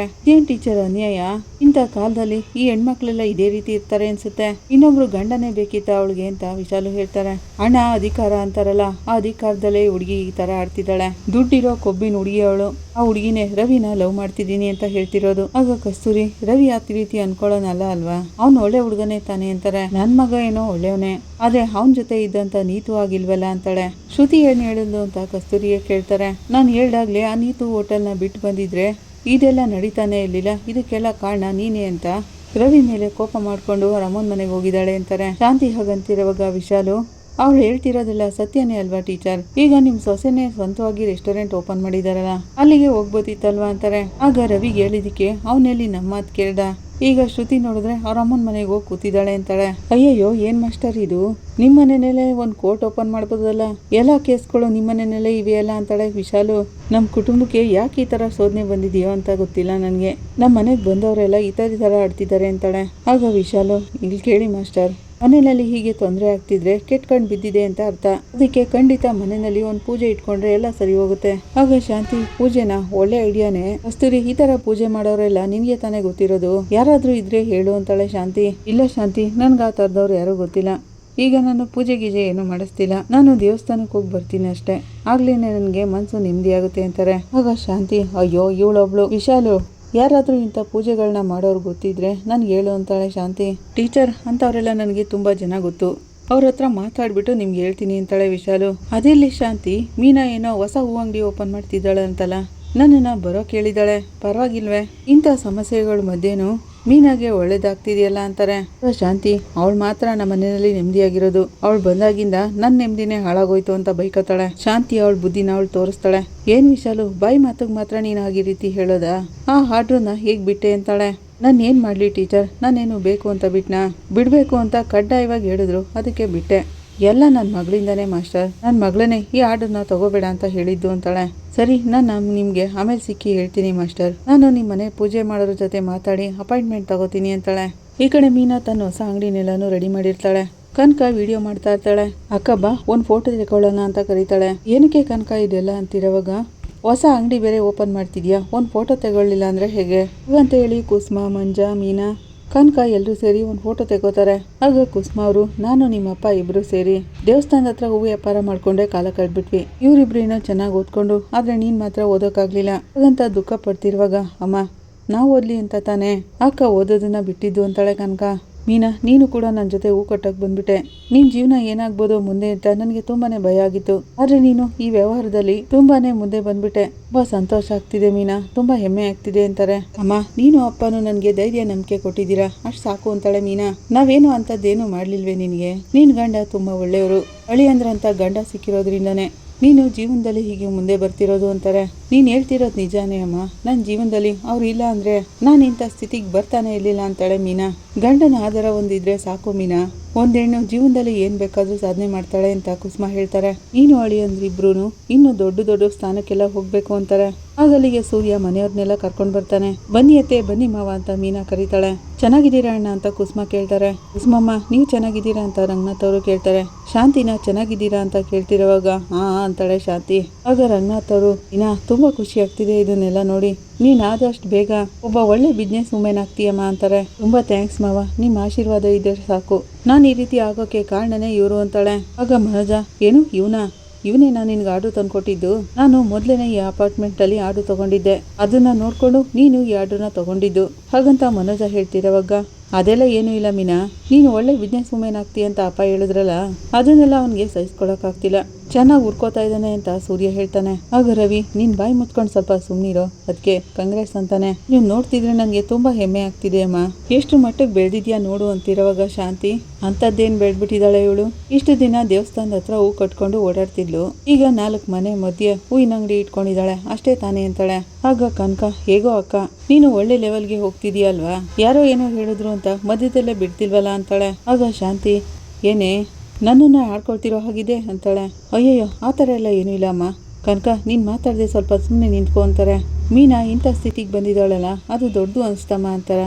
ಕುಸುಮ ಹೇಳ್ತಾ ಇರುವಾಗ, ಹೌದೌದು, ನಿಮ್ಮಂಥವ್ರಿಗೆಲ್ಲ ಇದೆ ಅಲ್ವಾ ದೊಡ್ಡದು ಅಂತಾಳೆ ಶಾಂತಿ. ಈಗ ರಂಗನಾಥ್ ಅವರು, ಏ ಶಾಂತಿ, ನಾವು ಒಳ್ಳೇದಾಗ್ಲಿ ಅಂತ ಅರ್ಸೋಕ್ ಬಂದಿದೀವಿ, ನೀನ್ ಸ್ವಲ್ಪ ಒಳ್ಳೇದನ್ನ ಮಾತಾಡು, ಇಲ್ಲಾಂದ್ರೆ ಬಾಯಿ ಮುಚ್ಕೊಂಡು ಸುಮ್ನಿರು ಅಂತಾರೆ. ಅಪ್ಪ, ಅವ್ರು ಹಾಗೇನೆ ಮಾತಾಡ್ತಾನೆ ಇಲ್ಲಿ, ನೀನ್ ಅಂಗಡಿ ನೋಡುವಂತೆ ಬಪ್ಪ ಅಂತಾನೆ. ಆಗ ಶಾಂತಿ, ಹೌದೌದು, ಏನ್ ತುಂಬಾ ದೊಡ್ಡ ತಾಜ್ ಮಹಲ್ ಇದು, ಇದನ್ನ ತೋರ್ಸಕ್ ಬೇರೆ ಕರ್ಕೊಂಡು ಹೋಗ್ತಿದ್ದಾನೆ ಅಂತ ಉರ್ಕೋತಾಳೆ. ಅಮ್ಮ, ಇಂಥ ದೊಡ್ಡ ಅಪಾರ್ಟ್ಮೆಂಟ್ ಅಲ್ಲಿ ನನಗೂ ಕೂಡ ದೊಡ್ಡ ಆರ್ಡರ್ ಸಿಕ್ಕಿತು, ಈಗ ಅದು ಇಲ್ದೇ ರೋಗಾಗ್ಬಿಡ್ತಲ್ಲ ಅಂತ ಉರ್ಕೋತಾ ಇರ್ತಾನೆ. ಮನೋಜ ಹಾಗಂತಿರುವಾಗ ಶಾಂತಿ, ಹೇ ಬಿಡೋ, ನಿನ್ ಲೆವೆಲ್ಗೆ ಇನ್ನು ದೊಡ್ಡ ದೊಡ್ಡ ಆರ್ಡ್ರ್ ಎಲ್ಲ ಉಡ್ಕೊಂಡ್ ಬರ್ತವೆ ಅಂತಾಳೆ. MRC ಆರ್ಡ್ರ್ ಎಲ್ಲ ನಿನ್ ಏನಕ್ಕೆ ಅಂತಾಳೆ. ಅಪ್ಪ, ಇಷ್ಟು ಬ್ಲಾಕ್ಗಳಿಗೆಲ್ಲ ಮೀನನೇ ಹೂ ಕೊಡ್ಬೇಕಪ್ಪ ಹಾಗಂತ ಸೂರ್ಯ ಎಲ್ಲಾನು ತೋರಿಸ್ತಿರುವಾಗ ಪೂಜಾ ಮತ್ತೆ ಸಂತು ಅಲ್ಲಿಗೆ ಬರ್ತಾರೆ. ಇಬ್ರು ಕೂಡ ಮೀನಾಗೆ ಶುಭಾಶಯ ಹೇಳ್ತಾರೆ. ಆಗ ಸೂರ್ಯನ್ಗೆ ಲಕ್ಕಿ ಫೋನ್ ಮಾಡ್ತಾರೆ. ಹೇಗಿದೆಯಾ ಲಕ್ಕಿ ಅಂತ ಸೂರ್ಯ ಕೇಳ್ತಾನೆ. ನಾನ್ ಚೆನ್ನಾಗಿದ್ದೀನಿ, ಅಂಗಡಿ ಓಪನಿಂಗ್ ಎಲ್ಲ ಹೇಗ್ ನಡೀತಿದೆ ಅಂತ ಕೇಳ್ತಾರೆ. ಚೆನ್ನಾಗಿದೀಯಾ ಅಂತ ಕೇಳ್ತಾನೆ ಸೂರ್ಯ. ಚೆನ್ನಾಗಿದೆ ಅಂತ ಖುಷಿ ಪಡ್ತಾರೆ ಲಕ್ಕಿ. ನೀನಿಲ್ಲ ಅನ್ನೋದೊಂದೇ ಬೇಜಾರು ಲಕ್ಕಿ ಅಂತ ಹೇಳ್ತಾನೆ ಸೂರ್ಯ. ಮೀನಾಗೆ ಶುಭಾಶಯ ಹೇಳ್ತಾರೆ ಲಕ್ಕಿ. ಥ್ಯಾಂಕ್ ಯು ಅಜ್ಜಿ, ನೀವು ಬರ್ತೀರಾ ಅಂತ ನಾನು ಅನ್ಕೊಂಡಿದ್ದೆ ಅಂತಾಳೆ ಮೀನಾ. ನನ್ಗೂ ಕೂಡ ಬರ್ಬೇಕು ಅಂತ ಆಸೆ ಇದೆಯಮ್ಮ, ಆದ್ರೆ ಇಲ್ಲಿ ತುಂಬಾನೇ ಕೆಲಸ, ಆದ್ರೆ ಆದಷ್ಟು ಬೇಗ ಬರ್ತೀನಿ ಅಂತಾರೆ ಲಕ್ಕಿ. ನಿಮ್ಮ ಆಶೀರ್ವಾದ ತಗೋಬೇಕಿತ್ತು ಅಂತ ಮೀನಾ ಹೇಳ್ತಾಳೆ. ನಿನಗೆ ನನ್ನ ಆಶೀರ್ವಾದ ಇರಲ್ವೇನಮ್ಮ, ನನ್ನ ಆಶೀರ್ವಾದ ನಿಮ್ಮಿಬ್ರಿಗೂ ಯಾವಾಗಲೂ ಇದ್ದೇ ಇರುತ್ತೆ ಅಂತಾರೆ ಲಕ್ಕಿ. ನಿನ್ನ ಒಳ್ಳೆ ಮನ್ಸಿಗೆ ನೀನ್ ಚೆನ್ನಾಗೇ ಇರ್ತೀಯ, ಆ ದೇವರು ನಿನ್ನ ಇನ್ನೂ ಎತ್ತರ ಸ್ಥಾನಕ್ಕೆ ಕರ್ಕೊಂಡು ಹೋಗ್ತಾನೆ ಅಂತಾರೆ. ನಿನ್ ಜೊತೆಗಾರ ನಿನ್ ಜೊತೆನೇ ಇದ್ದಾನಲ್ಲ, ಅವ್ನು ನಿನ್ನನ್ನ ಚೆನ್ನಾಗಿ ನೋಡ್ಕೊತಾನೆ ಬಿಡು ಅಂತಾರೆ. ಏನೋ ಸೂರ್ಯ ಅಂತಿರೋವಾಗ, ಲಕ್ಕಿ ನಾನು ಚೆನ್ನಾಗೇ ನೋಡ್ಕೋತಿದ್ದೀನಲ್ವಾ ಅಂತಾನೆ ಸೂರ್ಯ. ನನಗೆ ಆ ಫೋಟೋನೆಲ್ಲ ಕಳಿಸ್ಬಿಡು, ನಾನು ನೋಡ್ಕೋತೀನಿ ಅಂತಾರೆ. ಎಲ್ಲಾನು ಕಳಿಸ್ಕೊಡ್ತೀನಿ ಲಕ್ಕಿ, ಅಪ್ಪನ ಜೊತೆ ಮಾತಾಡ್ತೀರಾ ಅಂತಾನೆ. ಅಪ್ಪ, ಲಕ್ಕಿ ಮಾತಾಡ್ತಿದ್ದಾರೆ ಅಂತ ಸೂರ್ಯ ಹೇಳ್ತಾನೆ. ರಂಗ ಚೆನ್ನಾಗಿದೀಯಾ ಅಂತ ಲಕ್ಕಿ ಕೇಳ್ತಾರೆ. ನಾನು ಚೆನ್ನಾಗಿದ್ದೀನಮ್ಮ, ನೀನ್ ಹೇಗಿದೀಯಾ ಅಂತಾರೆ ರಂಗನಾಥ್ ಅವರು. ಅವರಿಬ್ರು ಹಾಗೇನೆ ಮಾತಾಡ್ತಿರ್ತಾರೆ. ಈ ಕಡೆ ಮನೋಜ ಬಂದು, ಲೇ ಎಲ್ರು ಬಂದಾಯ್ತಲ್ವೇನೋ, ಬೇಗ ಅಂಗಡಿ ಓಪನ್ ಮಾಡಿ, ನಾನು ಶೋರೂಮ್ಗೆ ಹೋಗ್ಬೇಕು ಅಂತಾನೆ. ಯಾಕೋ ಅಷ್ಟು ಅರ್ಜೆಂಟ್ ಮಾಡ್ತಿದೀಯಾ, ಸ್ವಲ್ಪ ಇರು ಅಂತ ಸೂರ್ಯ ಹೇಳ್ತಾನೆ. ಅತ್ತೆ, ಆರ್ಡರ್ ಕೊಟ್ಟಿರೋ ಮ್ಯಾನೇಜರ್ ಬಂದಿದ ತಕ್ಷಣ ಅಂಗಡಿ ಓಪನಿಂಗ್ ಇಟ್ಕೊಳ್ಳೋಣ ಅಂತಾಳೆ ಮೀನಾ. ಆಗಲ್ಲಿಗೆ ಕಸ್ತೂರಿ ಮತ್ತೆ ಕಾಶಿನಾಥ್ ಅವರು ಬರ್ತಾರೆ. ಅವರು ಕೂಡ ಶುಭಾಶಯ ಹೇಳ್ತಾರೆ. ಇದೇ ರೀತಿ 100 ಅಂಗಡಿಗಳನ್ನ ಓಪನ್ ಮಾಡಿ ಹಾಗಂತ ಕಾಶಿನಾಥ್ ಅವರು ಅರಸ್ತಾರೆ. ಕಸ್ತೂರಿ ಅಂತ ಶಾಂತಿ ಹೇಳ್ತಿರೋವಾಗ, ಏ ಶಾಂತಿ, ಈಗ ತಾನೇ ಬಂದಿಯಾ ಅಂತ ಕಸ್ತೂರಿ ಕೇಳ್ತಾರೆ. ಹೊರಗಡೆ ಬಂದಾಗ್ಲೂ ಒಬ್ಳೆ ಬರಬಾರ್ದಾ, ಜೊತೆಲೆ ಕರ್ಕೊಂಡು ಬರ್ಬೇಕಾ ಅಂತ ಶಾಂತಿ ಕೇಳ್ತಾರೆ. ಅದ್ರಲ್ಲೇನಿದೆ ಅಂತ ಕಸ್ತೂರಿ ಹೇಳ್ತಾರೆ. ಶ್ರುತಿಗೋಸ್ಕರ ರವಿ ಕಾಯ್ತಾ ಇರ್ತಾನೆ. ರವಿ ಇಲ್ಲಿ ಯಾಕೆ ಬಂದು ನಿಂತಿದ್ದೀರಾ ಅಂತ ಮೀನಾ ಕೇಳ್ತಾಳೆ. ಶ್ರುತಿ ಬರ್ತಾಳೇನೋ ಅಂತ ರವಿ ಹೇಳ್ತಿರೋವಾಗ, ಕರ್ದಿದ್ದೀನಿ, ಬರ್ತಾಳೆ ಬಿಡು ಅಂತಾಳೆ ಮೀನಾ. ಲೇ ಚಿಂತೆ ಮಾಡ್ಬೇಡುವ, ಬರ್ತಾಳೆ ಬಿಡು ಸೊಂಪ ಪುಡಿ ಅಂತ ಸೂರ್ಯ ಹೇಳ್ತಿರೋವಾಗ, ಅಕ್ಕ ಶ್ರುತಿ ಅವರು ಫೋನ್ ಮಾಡಿದ್ದಾರೆ ಅಂತ ಮಂಜ ಫೋನ್ನ ತಂದ್ಕೊಡ್ತಾನೆ. ಶ್ರುತಿ ಅಂತಿರೋವಾಗ ಹಾಯ್ ಮೀನಾ ಅವ್ರೆ, ಅಂಗಡಿ ಓಪನ್ ಆಯ್ತಾ ಅಂತ ಕೇಳ್ತಾಳೆ ಶ್ರುತಿ. ನೀನ್ ಬರ್ತಿದ್ಯಲ್ವಾ, ಇನ್ನು ಓಪನ್ ಮಾಡಿಲ್ಲ ಅಂತಾಳೆ ಮೀನಾ. ಸಾರಿ ಮೀನಾ ಮರಿ, ನಾನು ಇವತ್ತು ಬರಕ್ಕಾಗಲ್ಲ, ಇವತ್ತು ಫುಡ್ ಇನ್ಸ್ಪೆಕ್ಷನ್ಗೆ ಬರ್ತಿದಾರಂತೆ, ನಾನು ಇಲ್ಲಿ ಇರ್ಲೇಬೇಕು ಅಂತಾಳೆ ಶ್ರುತಿ. ಶ್ರುತಿ ನೀನು ಬರಕ್ಕಾಗಲ್ಲ ಅಂತ ಹೇಳ್ತಿದ್ಯಲ್ಲ ಅಂತಾಳೆ ಮೀನಾ. ಯಾಕೆ ಏನಾಯ್ತು ಅಂತ ಮೀನಾ ಕೇಳ್ತಾಳೆ. ಏನೇ ಇಲ್ಲ ಮೀನಾ ಮರಿ, ನಾರ್ಮಲ್ ಆಗೇ ಇದೆ ಎಲ್ಲೋನು, ಎಲ್ಲ ಇನ್ಸ್ಪೆಕ್ಷನ್ ಮಾಡ್ತಾರಲ್ವಾ, ನಾನು ಇರ್ಲೇಬೇಕು ಅಂತಾಳೆ. ಏನ್ ಶ್ರುತಿ ನೀನ್ ಬರ್ತೀಯ ಅಂತ ನಾವೆಲ್ಲರೂ ವೇಟ್ ಮಾಡ್ತಿದೀವಿ ಅಂತಾಳೆ ಮೀನಾ. ಸಾರಿ ಮೀನಾ ಮರಿ, ಎಮರ್ಜೆನ್ಸಿ, ಅದರಿಂದ ಬರೋಕ್ಕಾಗಲ್ಲ ಅಂತಾಳೆ ಶ್ರುತಿ. ರವಿ ಕೂಡ ನಿನ್ನನ್ನು ಕೇಳ್ತಿದ್ದಾರೆ ಅಂತಿರೋವಾಗ ಅವ್ರ ಟಾಪಿಕ್ ಬೇಡ ಮೀನಾ ಪ್ಲೀಸ್ ಅಂತಾಳೆ ಶ್ರುತಿ. ನಿನ್ಗೋಸ್ಕರ ನಾನು ಬರೋಕ್ಕಾಗ್ತಿಲ್ಲ, ಕಷ್ಟ ಆಗ್ತಿದೆ, ಖಂಡಿತ ನಾಳೆ ನಾನು ಬರ್ತೀನಿ ಅಂತಾಳೆ ಶ್ರುತಿ. ಯಾರ ಜೊತೆ ಮಾತಾಡ್ತಿದೀಯ ಅಂತ ಶಾಂತಿ ಬರ್ತಾಳೆ. ಶ್ರುತಿ ಜೊತೆ ಅತ್ತೆ ಅಂತ ಮೀನಾ ಹೇಳ್ತಿರೋವಾಗ ಶ್ರುತಿ ಅಮ್ಮ ಹೇಗಿದೀಯಾ, ಬರ್ತಿದೀಯ ಅಲ್ವಾ ಅಂತ ಶಾಂತಿ ಕೇಳ್ತಾಳೆ. ಇಲ್ಲ ಅತ್ತೆ, ಒಂದು ಎಮರ್ಜೆನ್ಸಿ ಇದೆ, ಅದಕ್ಕೆ ಬರೋಕ್ಕಾಗಲ್ಲ ಅಂತಾಳೆ ಶ್ರುತಿ. ಏನಮ್ಮ ನೀನು ನೋಡೋಕೆ ಅಂತ ತಾನೇ ನಾನು ಬಂದಿದ್ದು, ಇಲ್ಲಾಂದ್ರೆ ನಾನೇನಕ್ಕೆ ಇಲ್ಲಿಗೆ ಬರಲಿ, ಇವಳೇನು ದೊಡ್ಡ ಚಿಂದಂಗಡಿ ಓಪನ್ ಮಾಡ್ತಿದ್ದಾಳ ಹಾಗಂತ ಶಾಂತಿ ಹೇಳ್ತಿರೋವಾಗ ಅತ್ತೆ ಫಂಕ್ಷನ್ಗೆ ಅಂತ ಬಂದಿದ್ದೀರಾ, ಅವ್ರನ್ನ ಬ್ರಷ್ ಮಾಡೋದು ಬಿಟ್ಬಿಟ್ಟು ಏನು ಅಂತ ಮಾತಾಡ್ತಿದ್ದೀರಾ, ಇಟ್ಸ್ ವೆರಿ ರಾಂಗ್ ಅತ್ತೆ ಹಾಗಂತ ಶ್ರುತಿ ಹೇಳ್ತಿರೋವಾಗ ಏನಮ್ಮ ನೀನು ಮನೆಗೆ ಬರಲ್ವಾ ಅಂತಾಳೆ ಶಾಂತಿ. ನಾನು ಮನೆಗೆ ಬರೋದು ನಿಮ್ಮ ಮಗನ ಕೈಲೇ ಇದೆ, ಸೂರ್ಯ ಮೀನಾ ಅವ್ರು ಮಾತ್ರ ನನಗೆ ಸಪೋರ್ಟ್ ಮಾಡ್ತಿದ್ದಾರೆ, ಅದೆಲ್ಲ ನಿಮ್ಗೆ ಯಾರಿಗೂ ಅರ್ಥನೇ ಆಗ್ತಿಲ್ಲ ಅಂತಾಳೆ. ಅದೆಲ್ಲ ಏನೂ ಇಲ್ಲ ಅಮ್ಮ, ನೀನ್ ರವಿ ಜೊತೆ ಮಾತಾಡು, ನಾನು ಅವನಿಗೆ ಫೋನ್ ಕೊಡ್ತೀನಿ ಅಂತಾಳೆ. ಶಾಂತಿ ಹಾಗಂತಿರೋವಾಗ ಇಲ್ಲ ಅತ್ತೆ ನನ್ಗೆ ಇಷ್ಟ ಇಲ್ಲ ಅಂತಾಳೆ ಶ್ರುತಿ. ಇನ್ನು ಕೆಲಸ ಇದೆ, ನಾನು ಫೋನ್ ಇಡ್ತೀನಿ, ಮೀನಾ ಮರಿ ಆಲ್ ದ ಬೆಸ್ಟ್ ಅಂತಾಳೆ ಶ್ರುತಿ. ಅಮ್ಮ ಶ್ರುತಿ ಅಂತ ಶಾಂತಿ ಹೇಳ್ತಿರೋವಾಗ ಫೋನ್ ಕಟ್ ಆಗುತ್ತೆ. ಏನೋ ರವಿ ಇವಳು ಈಗ ಹೇಳ್ತಿದ್ದಾಳೆ ಅಂತ ಶಾಂತಿ ಹೇಳ್ತಾಳೆ. ರವಿಗೆ ಬೇಜಾರಾಗುತ್ತೆ, ಬಂದವಳು ಯಾವಳು ನನಗೆ ಮರ್ಯಾದೆನೇ ಕೊಡ್ತಿಲ್ಲ ಛೇ ಅಂತೇಳಿ ಶಾಂತಿ ಮೀನಾ ಕೈಗೆ ಫೋನ್ ಕೊಟ್ಟು ಹೋಗ್ತಾಳೆ. ಲೇ ಬೇಜಾರು ಮಾಡ್ಕೋಬೇಡ್ಬೋ ರವಿ ಬಿಡು ಅಂತ ಸೂರ್ಯ ಹೇಳ್ತಿರೋವಾಗ ಅದೆಲ್ಲ ಏನೂ ಇಲ್ವೋ, ಇವತ್ತು ಅದಕ್ಕೆ ಅಂಗಡಿ ಓಪನ್ ಆಗ್ತಿದೆ, ಹ್ಯಾಪಿಯಾಗಿರ್ಬೇಕು, ನಡೀರಿ ಹೋಗೋಣ ಅಂತಾನೆ ರವಿ. ಆಗ ಅಲ್ಲಿಗೆ ಒಂದು ಕಾರ್ ಬರುತ್ತೆ. ಅಕ್ಕ ಯಾರಾದ್ರೂ ಚೀಫ್ ಗೆಸ್ಟ್ನ ಬರಕ್ ಹೇಳಿದ ಅಂತಾನೆ ಮಂಜ. ಇಲ್ವೋ ಮಂಜ ಅಂತ ಮೀನಾ ಹೇಳ್ತಿರೋವಾಗ ಆ ಕಾರಿಂದ ರೋಹಿಣಿ ಇಳಿತಾಳೆ. ಬಂದು ಹಾಯ್ ಮನೋಜ್ ಅಂತ ಹೇಳ್ತಾಳೆ. ಏಯ್ ನೀನೇನಕ್ಕೆ ಇಲ್ಲಿಗೆ ಬಂದೆ ಅಂತಾಳೆ ಶಾಂತಿ. ಮೀನಾ ಇವಳು ನೇನಕ್ಕೆ ಬರಕ್ ಹೇಳಿದ್ಯಾ ಅಂತಾಳೆ. ನಾನೇನು ಇವ್ರನ್ನ ಕರ್ದಿಲ್ಲ ಅತ್ತೆ ಅಂತ ಮೀನಾ ಹೇಳ್ತಾಳೆ. ಮವ ಹೇಗಿದ್ದೀರಾ ಅಂತ ರೋಹಿಣಿ ಕೇಳ್ತಾಳೆ. ನೀನ್ ಮಾಡಿರೋ ಕೆಲ್ಸಕ್ಕೆ ಅವರು ತುಂಬಾನೇ ಚೆನ್ನಾಗಿದ್ದಾರೆ, ನನ್ ಕೋಪ ಹೇಗಿರುತ್ತೆ ಅಂತ ನೋಡೋಕೆನೆ ಇಲ್ಲಿಗೆ ಬಂದಿಯಾ ಅಂತಾಳೆ ಶಾಂತಿ. ಮೀನಾ ಇವಳನ್ನ ಇಲ್ಲಿಂದ ಹೋಗಕ್ಕೆ ಕೇಳು ಅಂತಾಳೆ ಶಾಂತಿ. ಏನಕ್ಕೆ ಇಲ್ಲಿಗೆ ಬಂದೆ ಅಂತ ಮೀನಾ ಕೇಳ್ತಾಳೆ. ಏನ್ ಮೀನಾ ಹೊಸ ಅಂಗಡಿ ಬೇರೆ ಇಡ್ತಿದ್ಯಾ, ನಾನು ಇಲ್ಲಿಗೆ ಬರಬಾರ್ದ ಅಂತಾಳೆ ರೋಹಿಣಿ. ನಮ್ಮ ಮನೆಯಿಂದ ನಿನ್ನನ್ನು ಆಚೆ ಹಾಕಿದ್ ಸಾಲಲ್ವಾ, ಇಲ್ಲಿಂದನೂ ಆಚೆ ತಳ್ಬೇಕಾ ಅಂತಾನೆ ಸೂರ್ಯ. ಆಗ ಪೂಜಾ ರೋಹಿಣಿ ಖಂಡಿತ ನೀನು ವಿಶ್ ಮಾಡಕ್ಕಂತೂ ಬಂದಿರಲ್ಲ, ಏನಾದ್ರೂ ಪ್ಲಾನ್ ಮಾಡ್ಕೊಂಡೇ ಬಂದಿರ್ತೀಯ ಅಲ್ವಾ ಅಂತಾಳೆ. ನೀನ್ ಬದ್ಲಾಗ್ಬಿಟ್ಟೆ ಅಲ್ಲ ಅಂತ ರೋಹಿಣಿ ಕೇಳ್ತಿರೋವಾಗ ನಾನ್ ಬದ್ಲಾಗ್ಲಿಲ್ಲ, ಒಳ್ಳೆಯವ್ರ ಹತ್ರ ಸೇರ್ಕೊಂಡಿದೀನಿ ಅಂತಾಳೆ ಪೂಜಾ. ಈಗ ಎಲ್ರು ನೀವೆಲ್ಲ ಒಂದಾಗ್ಬಿಟ್ಟಿದ್ದೀರ ಅಲ್ವಾ ಅಂತ ರೋಹಿಣಿ ಕೇಳ್ತಾಳೆ. ಅಂತ ಅವಳು ಹುಡ್ಕೋತಾ ಇರ್ತಾಳೆ. ಇಲ್ಲಿಗೆ ಈ ಸಂಚಿಕೆ ಮುಕ್ತಾಯ ಆಗುತ್ತೆ. ನಿಮ್ಗೆ ಇಷ್ಟ ಆದ್ರೆ ಲೈಕ್ ಮಾಡಿ, ಕಮೆಂಟ್ ಮಾಡಿ, ಸಬ್ಸ್ಕ್ರೈಬ್ ಮಾಡಿ. Thank you.